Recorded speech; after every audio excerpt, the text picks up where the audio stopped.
Okay, so dear Dharma practitioners, this is our ongoing meditation session. Be comfortable with yourself and relax your body. And keep your back straight, neck head straight in one line, and your right palm on your left. So gently close your eyes and bring your attention to this bell sound. And while you're focusing to the sound, mentally relax your body, relax your mind, and relax your breathing with your thoughts. So do nothing extra. So in case if you can't hear the bell sound, just let your body to settle down and focus to the silence.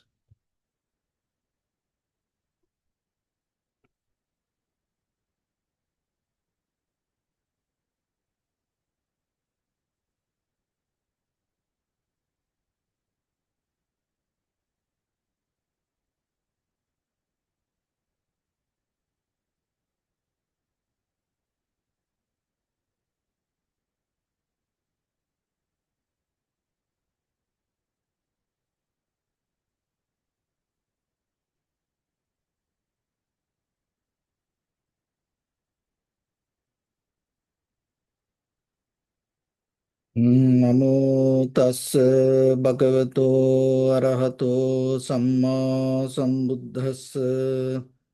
Namo tassa bhagavato arahato samma sambuddhassa. Namo tassa bhagavato arahato samma sambuddhassa. Homage to the Blessed One, the Exalted One, the fully enlightened One.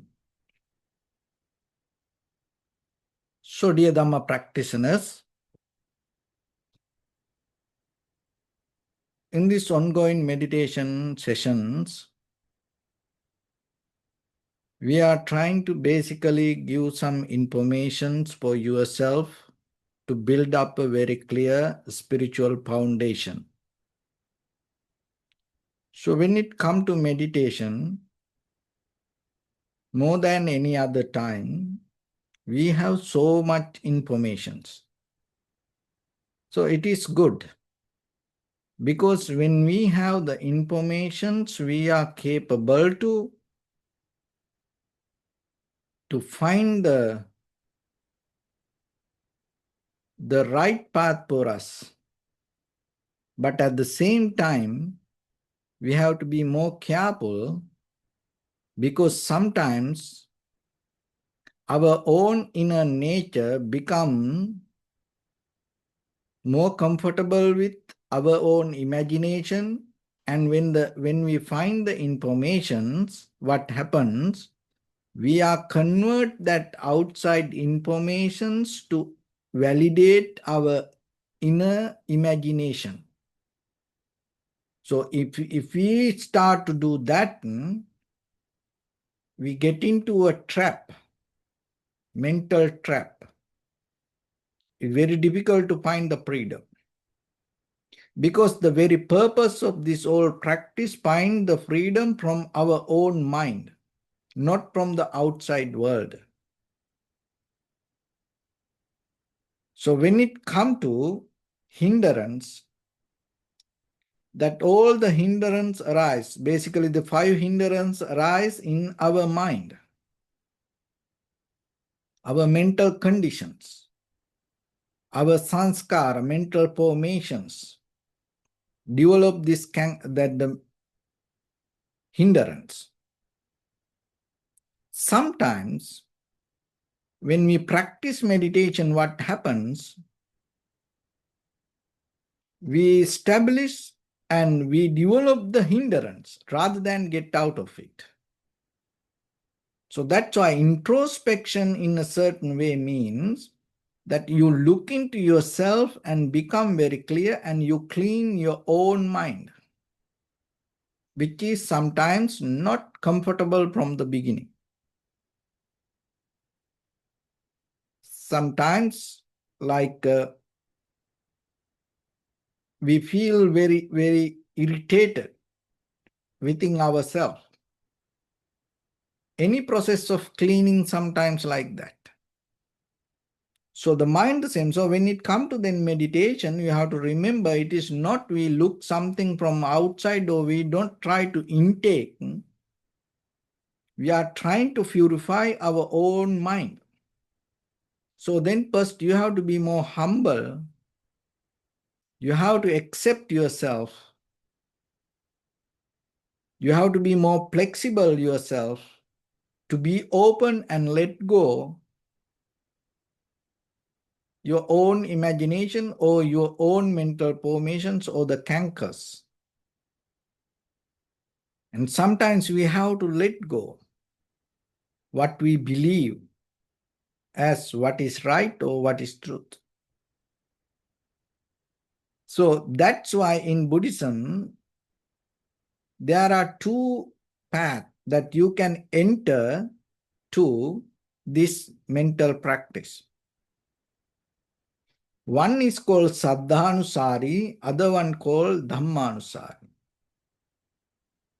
So Saddhanusari means before you experience something, before you achieve to any result, you start to believe about it. So believing sometimes is kind of like some intellectual people, they bring arguments, there is no believing. There is no purpose of believing. But as ordinary people, we know, we all believe things. But here, the believing means here you start to look for the truth or the freedom, or you start to believe what is right. Maybe you never experience it. You never had it. But before you had it, you have some kind of will to experience it. Or give up greed, hatred, and the delusion. You believe you can do it. So before you achieve to that, you start to believe about it. Just imagine any champion. Before they achieve the result, they start to keep practice. And then before they perform, they believe they can win. So that believing start to push them forward. Just imagine any children get ready for exam.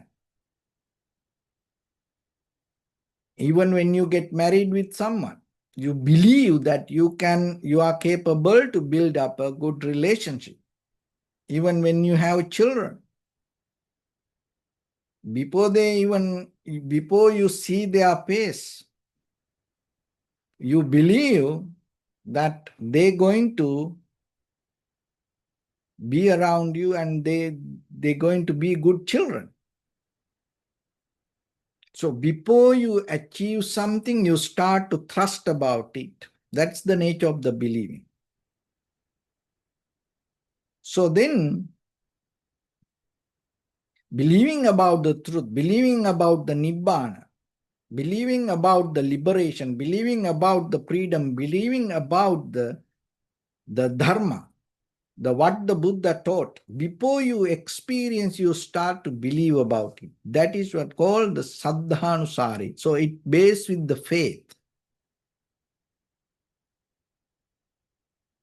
And other one called the Dhammanusari. So the Dhammanusari, because that person is more intellectual. That person has a nature always go with critical, analytical understanding or always bringing arguments. It's kind of like a reasoning rather than develop with the faith. So this true nature. So as example, if you know, when it comes to our brain, we have the left side, right side. Left side has a different nature, right side has a different nature. And when it comes to our human life, male, female,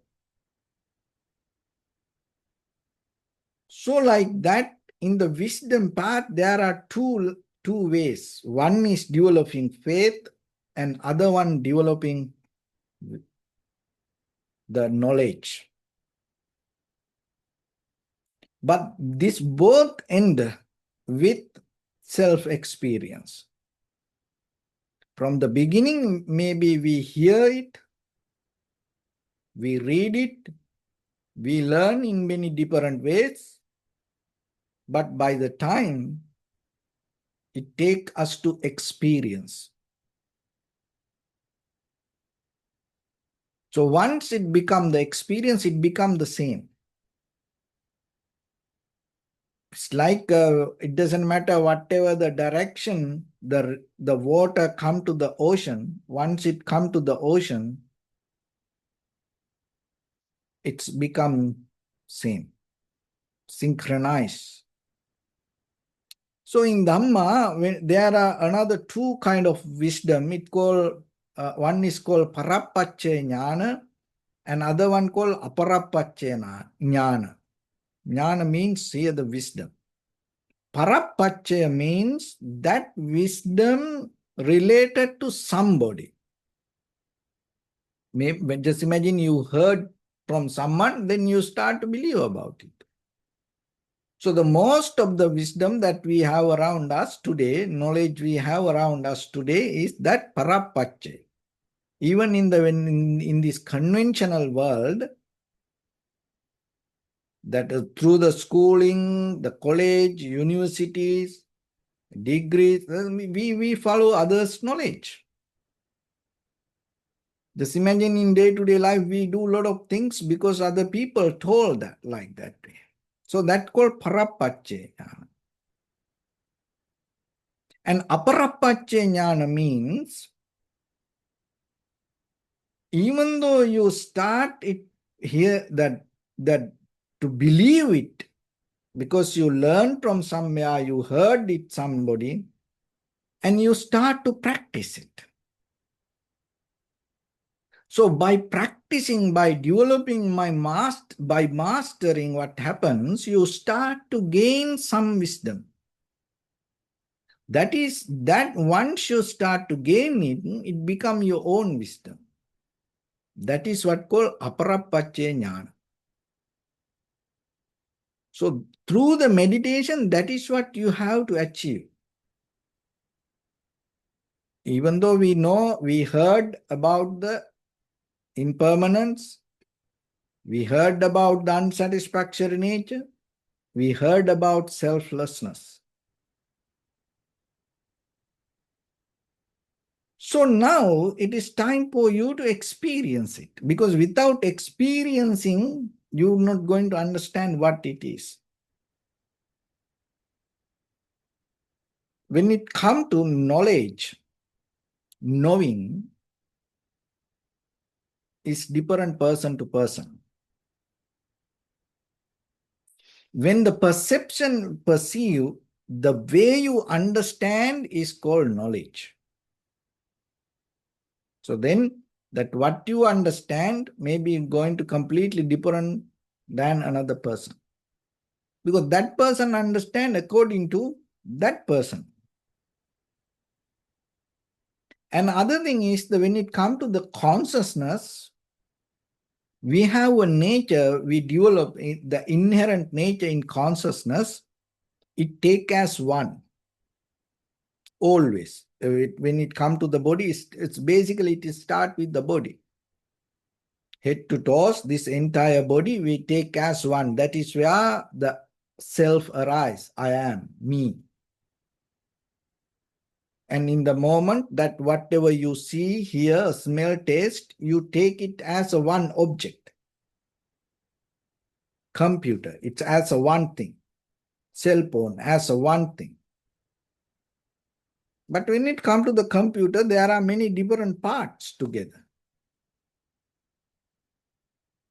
But when it become the computer, what happens? That all part included and it become one. So this is the nature of the consciousness. And in the present moment, with your eye, ear, nose, tongue, body, mind, whatever you perceive, you always take it as one. And then what happens? When it becomes a habitual pattern, we think, we believe there is a nature arise in us that whatever we experienced yesterday, we used to believe it the same thing today. That is another nature in consciousness. So we have nature to take anything as one, and then not only that, then we believe there is a continuation, the same thing going to be there. And then tomorrow, to the same computer, the same cell phone, same person. So that is where the identity arises. Because just imagine the mailman. One day he bring mails, and the second day he bring mails. Third day he bringing mails. No, now you know him. He bringing. So then, but each and every day it's different. But basically now you start to build up, and then by the time there is a identity arise, mailman. So the monk the same, policeman the same. So like that, this identity arise because of the continuation. The continuation arise because of the unification. Unification arise because of lack of awareness. So the here unification doesn't mean the tranquility state. The here unification means unified. That's the nature of the consciousness. So that unified nature arises because of the lack of awareness. Lack of awareness arises because of desires, lack of disciplines. Busy mind. Busy mind means what? 5 hindrance governs there. Kamachanda, Vyapad, Thinamidda, Uddhacha Kukucha, Vichikicca. So this all the hindrance governs there. Why? Because of the repetition. So then why the repetitions arise? So the repetitions arise because of the desire or the lust. So why the lust or the desire arise? Because of the ignorance. So what is here the ignorance means? We are not capable to recognize the true nature. So then that here as true nature, we always used to observe the outside. But here what the Buddha mentioned as true nature is our 5 aggregates: form, feeling, perception, volition, recognition. What is arising in us? What are our experience? What are my feelings? What is the consciousness? What I cognize? So those are, we never put attention. So when it comes to that level, today I want to take you to a little bit more deeper. Hope you can understand it. Because now you see that this consciousness has nature to take things as one. But as ordinary people in the conventional world, to make our day-to-day life easy, we separate things. And then when it comes to study the Dhamma, practice the Dhamma, what we do basically from the beginning to start, we separate. We categorize. we put numbers.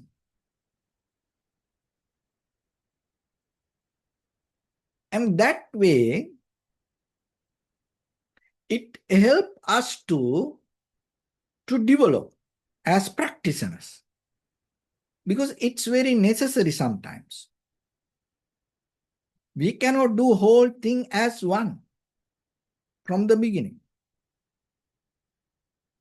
As a result of this method, we develop this academical level of understanding from the school to college to high school and college, university, so kind of like that. So then we always categorize. As a result of this nature, the comparison arises. So with that, what happens? We always divide things. We become more comfortable with divisions, duality. So basically, it is easy for us. In this conventional world. So that is where, so when it comes to tranquility state, what happens? You start to get out of the dualistic mind. You start to get out of the comparison. But still, that's not enough for you to find the ultimate freedom or the highest wisdom. So the Buddha found out something beyond this knowledge, this wisdom. So remember, only practice point of view, we divide things. And so when it comes to cause and effect, of course, in the world, in the Western science and philosophies and everywhere, everybody know, oh, the cause and effect. And very easily categorize, you can receive it. If there is a cause, there is an effect. And very easily we reasoning the world in day-to-day life. All the law governs with this cause and effect. Maybe you can become a best lawyer to analyze the cause and effect, but still, you are not capable to understand the causality according to the Buddha mentioned. And according to your day-to-day experience as an ordinary person, as a matured person, maybe you are capable to analyze cause and effect in the conventional level according to your experience. But it's still, you are not capable to understand what is this causality when it comes to the Buddha's teaching. So it's basically about this internal experience, and at the same time, remember the very difficult part to understand here, when it comes to cause and effect, causality. Avidya paccaya sankara, sankara paccaya vijnana, nama rupa paccaya salayatana, so on like that. So from this ignorance, how the desire, perception, feelings arise, this everything arises at once. It's not later, not after. This all arise together at once. That is one way that you can kind of like a little bit go deeper and understand about the Dharma. Of course, we categorize things to practice point of view or to understand basically. But when the things happens, that things happen not one by one. The things arise at once. even the greed, hatred, and the delusion, even the ignorance, even the loving kindness, generosity, compassion. So we try to practice one by one. And because of that one, what happens? Maybe we categorize and we compare, and by the time we cannot get the right result. So even in the conventional world, what happens? Even though we have the Dharma, all the teachings, and what the people does, people divide conventional life, eternal life. And the people divide, oh, I do whatever the things in day-to-day life as ordinary person. Later, I can be spiritual. One day I will do it. So you divide. Listen this very carefully. Try to understand. You divide your conventional life and your spiritual life. And when the time comes, you do all your conventional things. And then when the time comes, you try to do all the spiritual things. So nothing wrong about it. Because that is what we used to do. That's how we learn. That's how we develop. That is only for conventional level. It's for the conventional world. But if you are really trying to get into the beyond the tranquility state, because that is very classic teachings only for the Buddha. Understanding this, form, feeling, perception, volition, recognition, this all arise at once. It's where you have to have very sharp and clear, crystal clear, very strong, undisturbed mind to see this. Remember that. Just doing things and just take it easy. You cannot tackle this network. Form, feeling, perception, volition, recognition. These all 5 things arising at once. See, even to divide this to 5 things, it's very difficult. It's unimaginable. Now, because we heard, now we know it, but from the beginning, how the Buddha himself, because we experience the consciousness, in the depth of the consciousness, this all form, feeling, perception, tangle, and the consciousness arise. So how the Buddha himself, for the very first time, recognize that inside. Because that is where we cannot attain to the liberation or the enlightenment. That's where we get stuck with the tranquility state or the high mental powers. That is what used to happen. But now what the Buddha found out, it's not one by one, one by one. It's all arise together. So then in day-to-day life, how you can apply this?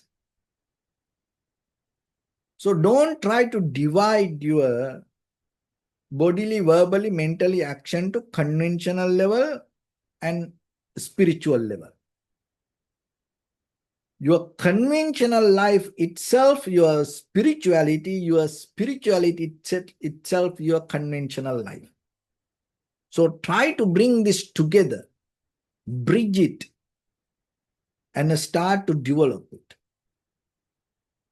So whatever you do, that is not about resisting things. No, whatever you do in the conventional level as ordinary person, when you do things, start to add some spiritual strength to it. With the so how you can then you can do it when you do something, reduce the power of the greed, hatred, and the delusion, and uplift the loving kindness, generosity, compassion, and wisdom. So anything you do, just as example, you can eat with the spirituality, developing your spirituality. How? Before you eat, just imagine if you are recognize yourself, if there is a greed in you, and you reduce it.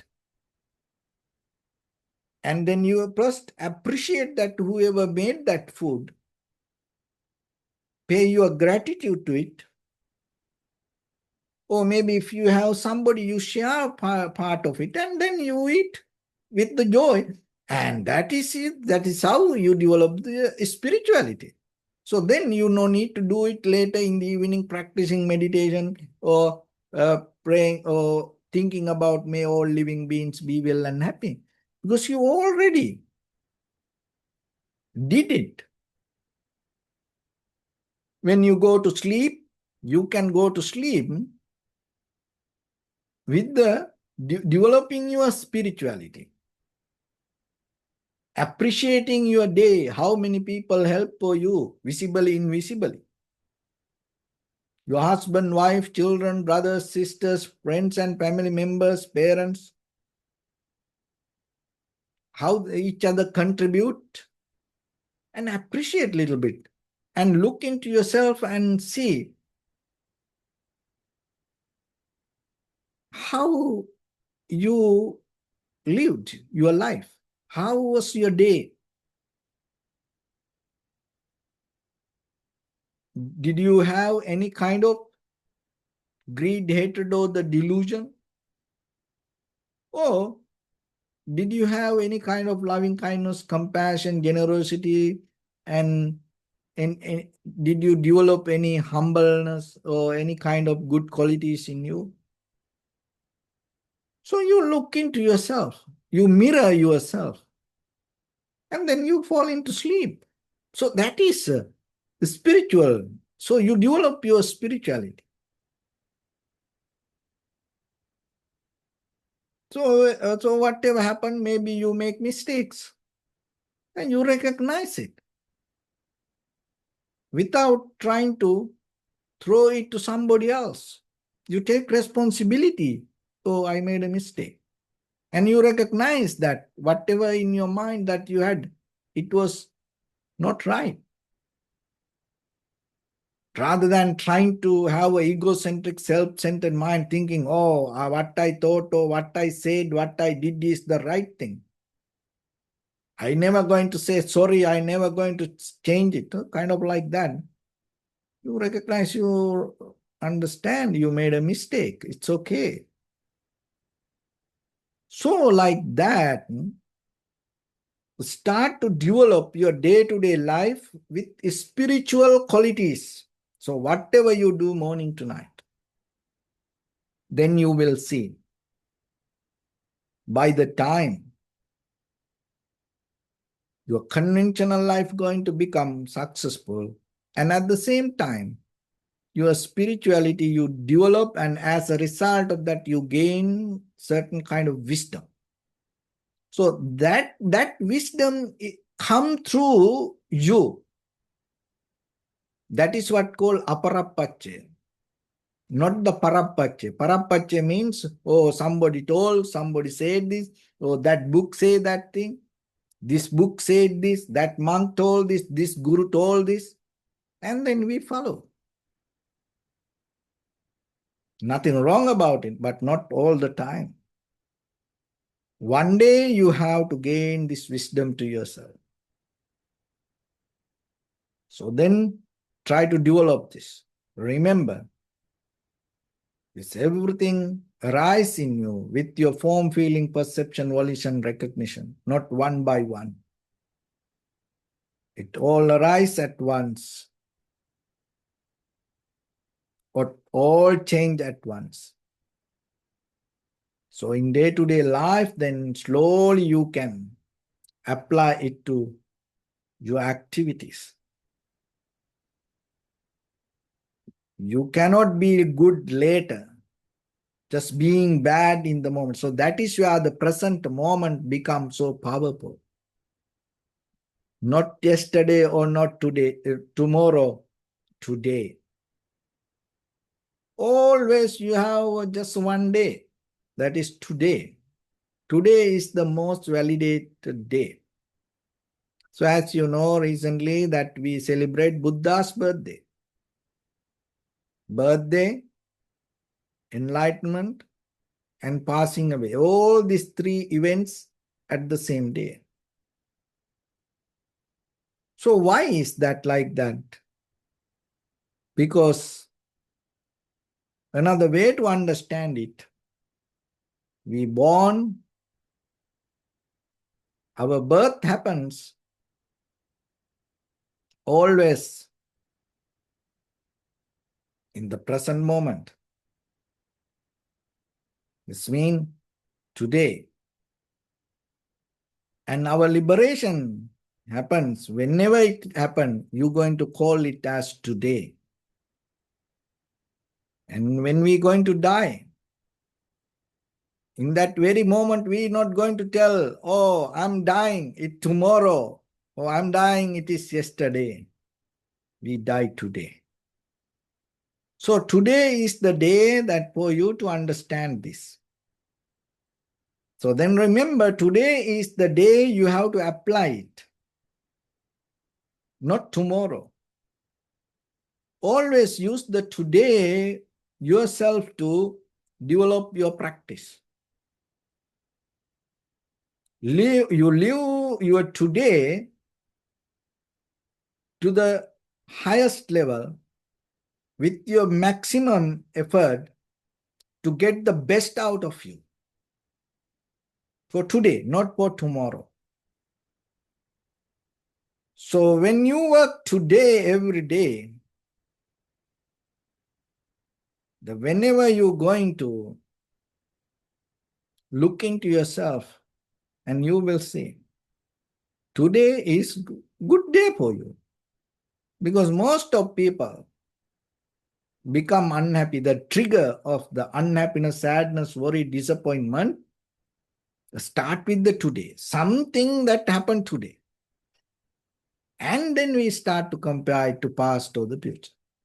If the today is good, oh God, it doesn't matter whatever happened tomorrow, whatever happened yesterday, today is good. So today is the day that you have to uplift yourself and bring your conventional and your spiritual life both together rather than separate. And today is the day that you gain your wisdom and you shift from this conventional level of understanding to gain some inner wisdom through experience. Once you have it, and it doesn't matter that where you are heading, and you find the ultimate freedom of liberation. So with that, let's get into practice a little bit now.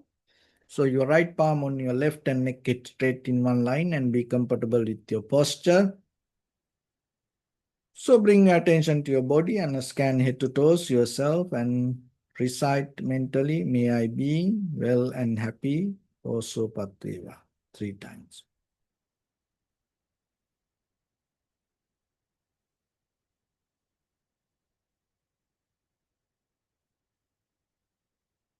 Take a moment and think. We gathered here in this moment to practice this ancient meditation technique. All the Buddhas, all the enlightened masters followed this path and achieved wisdom. So we also gathered here to accumulate that knowledge. In this moment with this sitting, may my body become more comfortable. May my breath be more smooth. May no difficulties come to me. May all the success come to me. Also think for a moment, This is the last moment we're spending in this very lifetime. And detach your mind from all your past memories and as well as any kind of thoughts. Just try to remain in the present moment, observing the sensation of your inhalation and exhalation. If your mind go here and there, bring it back again and again. Just allow your breathing to happen itself. When it happens, just recognize. Do nothing extra.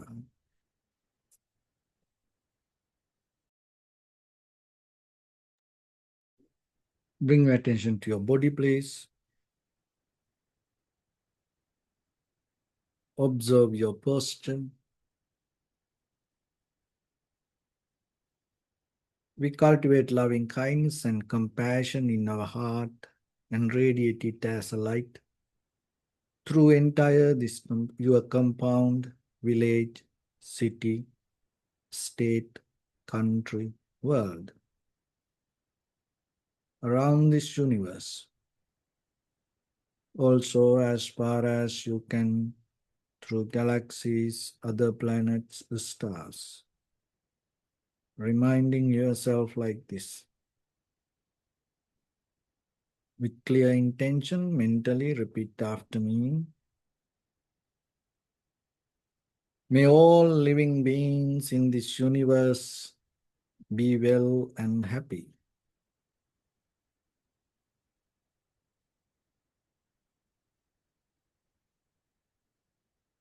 May everyone be happy and safe. And may their hearts be filled with joy.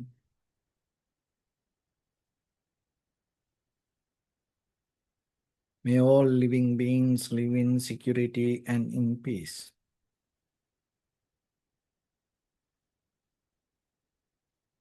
Beings who are frail or strong, tall or short, big or small,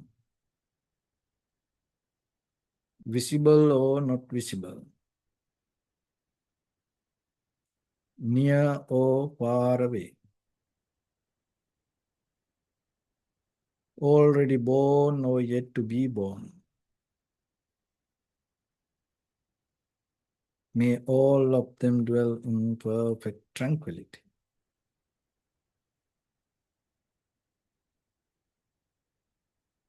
Let no one do harm to anyone. Let no one put the life of anyone in danger. Let no one out of anger or ill will wish anyone any harm.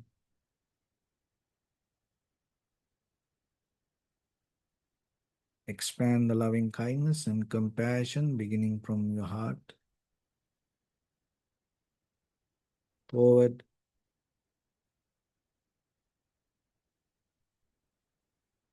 Visualize yourself and send it as a light.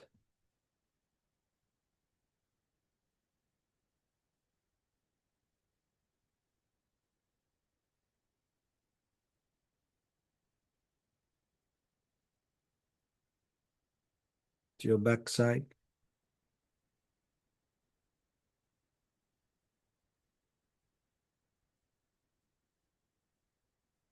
to your left side,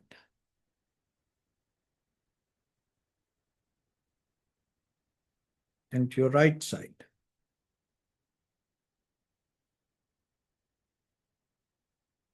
Downward,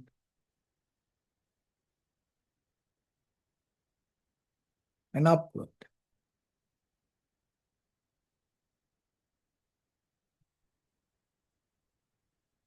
To all six directions at once, like the moon, the sun, spread the light, to spread the energy, without any condition, without any limitation, without any resistance or without any judgment. Let your heart to shine with the loving kindness and compassion from the bottom of it, with the maximum effort to the highest, wishing yourself May all living beings in this universe be well and happy.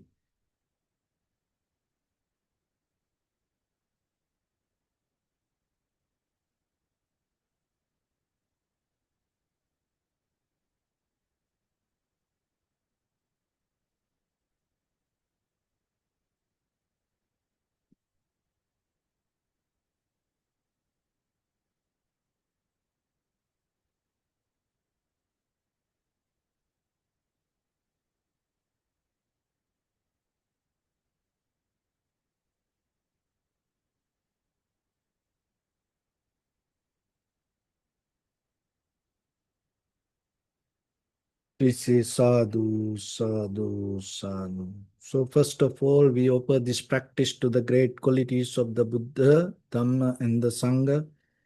Also, by the power of this meritorious deed, may all of us attain to the supreme bliss of Nibbana. May all your guardian angels and deities will receive these merits and increase their longevity and protect all of you from any kind of planetary influences or any ill effects. Yattavata cha ammehi sampadam punya sampadam sabbe deva numodantu sabba sampatti siddhya sabbe bhuta numodantu sabba sampatti siddhya sabbe satta numodantu sabba sampatti siddhya Imaya Dhammanudhamma Patipattiya Buddhang Pujemi Dhammang Pujemi Sanghang Pujemi Addaya Imaya Patipattiya Jati Jara Vyadi Maranam Ha Paribunjisami Idammi Punyakammang Asavakkayavang Hotu Sabba Dukkha Pamuncatu. Bless.